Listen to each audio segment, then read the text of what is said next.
Hello, everybody. Uber Lady Charlotte. No, not Uber Lady. Uniquely Lady Charlotte here. And I'm just getting home. I've been out Ubering all day and Postmating at the same time. I was out there in the wind and rain, and it just seemed like it was never ending. But it did end, and it's dry, a little drier now. But there's a second round of storms coming. And there was a tornado watch in like Newton and Caldwell County and stuff. So I decided I might as well pack it up and bring it on home. But it's been a very eventful day. So other than driving through terrible, terrible, terrible weather, I was almost involved in an accident behind me. A guy almost fishtailed me. Well, I ain't gonna say almost fishtailed me. He could have easily fishtailed me. I was coming down 485 headed east. And then, 485 headed east, and it was raining, but it wasn't a hard rain, but it was hard enough. And you had to have the windshield wipers on high. So you know how you're driving down the street and you're scanning and you look over in your driver's side mirror, and then you look up in your rearview mirror, and then you look over in your passenger mirror. Well, because my field is transportation, public transportation, I'm always checking those mirrors every 3 to 5 seconds. It's a habit now. So I looked over here, driver's side, and I saw a gray Cadillac. Okay. And I knew he was about 150 feet behind me. And I knew there was no one directly behind me. And of course, that was looking over at the emergency lane. I could see in the rearview mirror, I could see a group of cars, maybe quarter of a mile behind us.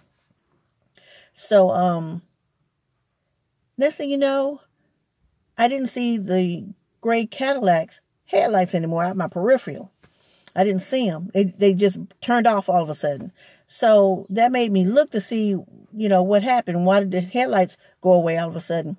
So I looked over to my left, and all I saw was his car turn sideways. We're going down the highway. I know I'm doing, with the hard rain, I'm doing 55. He was doing maybe 60 because he was gaining on me. And he was doing 60. And I remember looking in the mirror thinking, he's driving too fast for conditions. Because we had all this rain this morning. So there were lots of puddles on the highway and lots of puddles on the road. So when I looked in the mirror, his whole car was turning sideways like he was on ice. And it was like a slow turn, but it was turning. And his car was still going the same rate of speed I was going, but he was going sideways. I'm driving straight, but he's behind me going sideways. So then I watch him disappear at that mirror, and I follow him to my rearview mirror, and he's in the same lane I'm in, but he's still sliding sideways, coming behind me.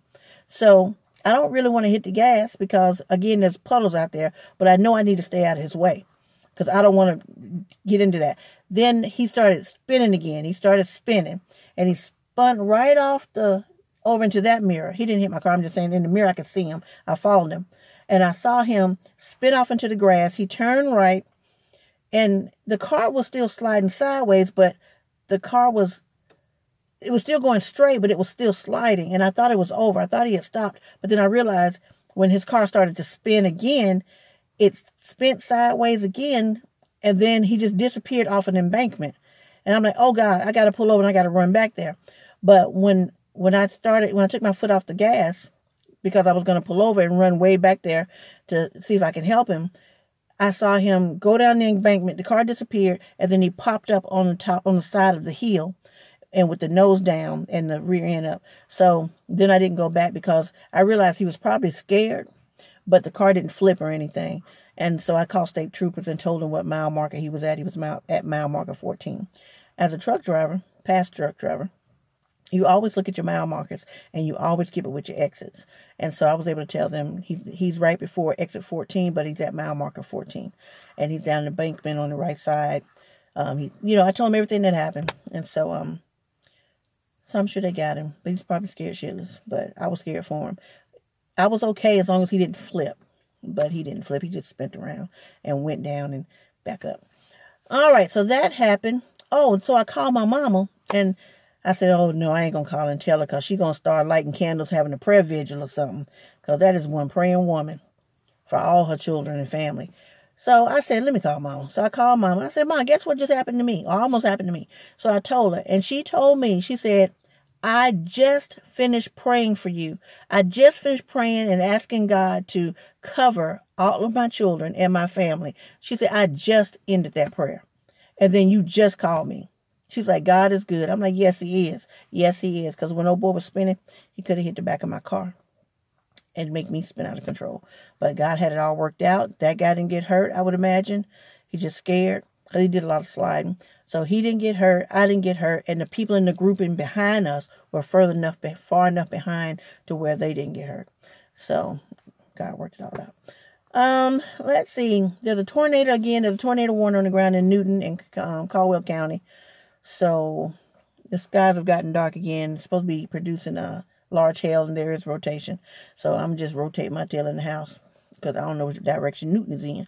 So and I'm gonna start on my hair. I got several interviews this week, and I had several this past week because remember I'm still job hunting. And in the meantime, I'm doing Uber and Postmates and just out here getting it, living, surviving, doing what it do. Let's see, anything else interesting? I think that's about it. See, Hottie Scotty's at work.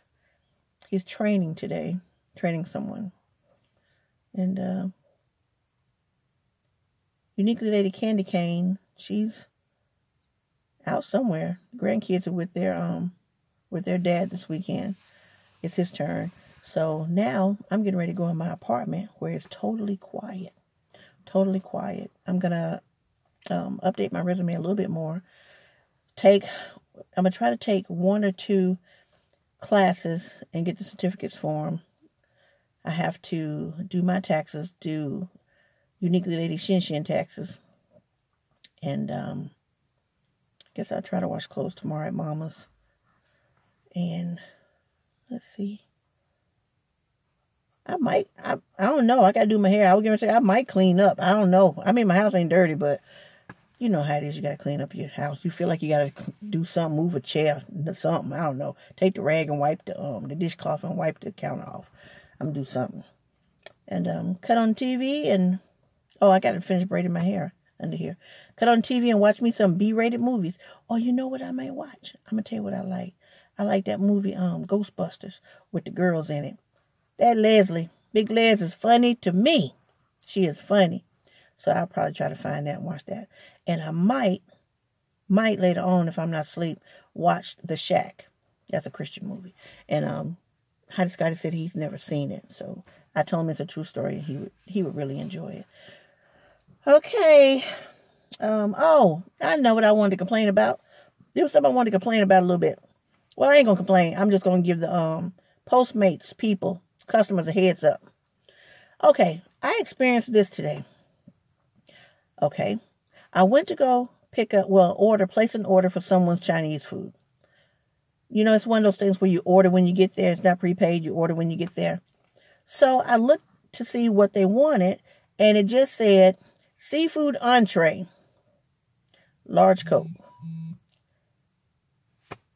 Seafood entree and a large Coke. And it's got a price. Okay, so I look at the menu. They got a lot of seafood entrees. They got the hibachi with the shrimp in it, the hibachi with the crab in it. They had the hibachi. It's even said with flounder. It was just crazy. And those were the seafood entrees under that heading, seafood entrees. So I'm like, let me call the people. All right, I click the support button. It don't give me but 2 choices: cancel this order or dismiss. Other times I could see contact the customer or why you can't deliver it or, all that crap. But all I get is 2 choices. And I kept cutting it back off and cutting it back on, not the whole phone, but coming out the app and going back in, coming out, coming. It just kept giving me 2 choices. I could never contact the customer. And I can't make an order that just says seafood entree at a Chinese restaurant. So I said, okay, I need to cancel this order because I can't pick it up. I can't call the people and I can't pick it up. Okay, so I cancel it. But you really can't cancel it because it'll ask you, why are you canceling? You going offline or it's a merchant issue or something like that. I can't remember. Well, no, I don't want to go offline. I just got to cancel this order because the order doesn't make any dang on sense. You know, seafood entree and a large Coke. And then I can't call the customer to clarify. So I need to not deliver this order, but it won't let you out the order. It won't let you out. So you have to put something else in there like merchant issue, or I even clicked unavailable. And then it's like, well, call the customer to see if they'd like to make a substitution. I can't call the customer because you won't give me the number. It didn't show up on the phone. So I can't see if they want to substitute or tell me what extra to add. You know what? I just cut the whole damn phone off. I did. I cut the whole phone off. I couldn't help them. They couldn't help me. I just cut it off. But I think that goes against me. But another one today. They wanted to pick up from Waffle House. I get over to the Waffle House. I've never seen a Waffle House that packed. Over in University area, off of North Tryon Street. It was so packed that they were double parked. We don't double park in North Carolina. You want a ticket, double park in North Carolina. They were double parked over in the parking lot. Every spot, including the handicap spots, were filled. Then on the inside, every table was filled. There were people sitting at every table. And then there were 2 lines of people. Okay, you know you got the counter, you know, with the people cooking behind the counter on the other side.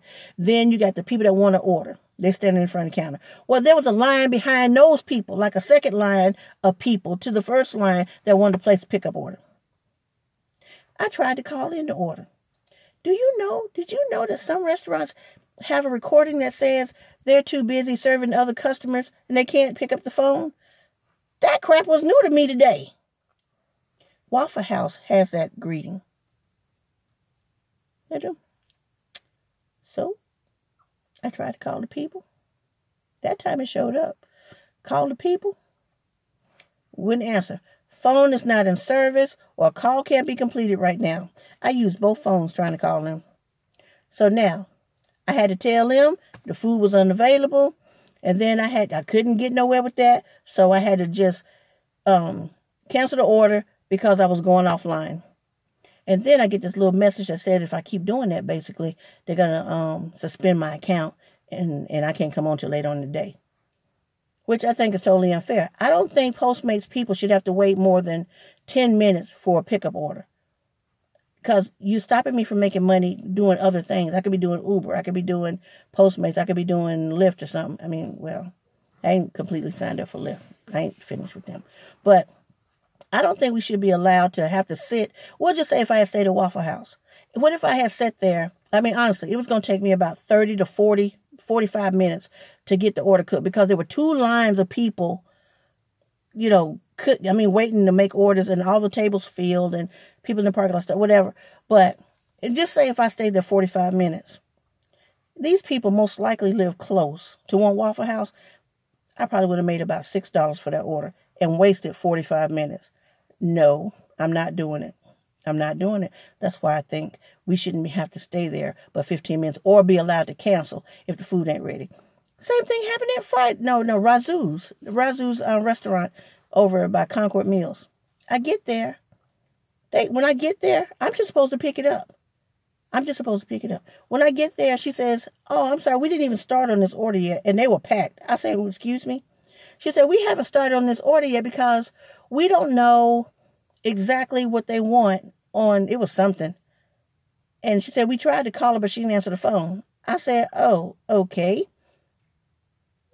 Okay." So now I'm thinking, whoever took the order did not take the order correctly, did not ask clarifying questions. And I don't know what to tell you because I'm not waiting for you to stand there and cook their food. I'm not doing that. It was a Friday night. I'm not doing that. And they were crowded too. So I go outside. I call the lady. And I explain to her they haven't even placed your order. They haven't even begun cooking it. And I can't wait for it. So they want you to call the restaurant. They said they tried to call you, but they couldn't reach you. So you need to call the restaurant and clarify your order because they said they're a little confused on what you wanted. She was like, "Oh, okay, I'm so sorry and thank you." And she was very nice. And I went on about my way. I did. I was not waiting. I don't know if this whole Postmates thing working out. I don't know. And them guarantees. I cannot ever get the guarantee. But it's all right. It's all right. I'm making it. So anyway, like I said, I got some promising job interviews lined up for next week. This past week, I had to call some people and tell them that I would like to withdraw my application. Number one, well, I ain't going to even talk about that. I'm not going to even talk about that. But I had to withdraw my application because it wasn't beneficial. There was nothing in it for me. So it was all for them. Anyway, I'm going in the house and do my hair and attempt to do those things I talked about. Because I am tired. I am tired. I'm stress-free, though. I'm tired, but I'm stress-free. So anyway, I'm going to go. I'll talk to you guys later. All right, bye.